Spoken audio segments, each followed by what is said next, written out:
नमस्कार शेतकरी बांधवांनो, निश्चितच जे महत्त्वाचे फ्लावर उत्पादक शेतकरी असेल त्यांच्यासाठी महत्त्वाचा व्हिडिओ आहे की निश्चितच फ्लावर जी लागवड केलेली आहे त्या फ्लावर पिकावर येणारे जे पांढऱ्या माशीचा प्रादुर्भाव आहे तर पांढऱ्या माशी कंट्रोल करण्यासाठी आपल्याला या ठिकाणी महत्त्वाची जे फवारणी करणं गरजेचं आहे ती कोणती करणं गरजेचं आहे की त्यासाठी निश्चितच मित्रांनो हा व्हिडिओ तुम्ही संपूर्णपणे शेवटपर्यंत पाहिजे आणि अजून आपल्या चॅनलला फॉलो नसेल केलं तर करून ठेवा, व्हिडिओला लाईक करा, शेअर करा आणि आपल्या शेतकरी बांधवांना पाठवा।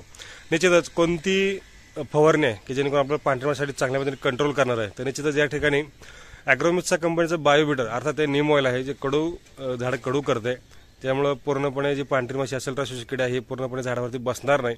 आणि जे महत्त्वाचं औषध असेल तर निश्चित BASF कंपनीचं सेम्फेना अर्थात एकरी 400 ml या प्रमाणात हे दोन कॉम्बिनेशन आपल्याला या ठिकाणी फवारणीमध्ये वापरायचं आहे आणि निश्चितच त्याची आपल्याला फवारणी या ठिकाणी मॉर्निंग आवर्सला सकाळी चांगल्या पद्धतीने काढून घ्यायची।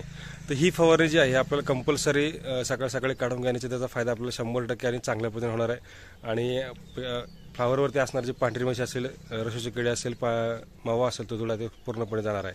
निश्चितच ही माहिती आवडली असेल तर व्हिडिओ लाईक करा, शेअर करा आणि आपल्या शेतकरी बांधवांना पाठवा। धन्यवाद।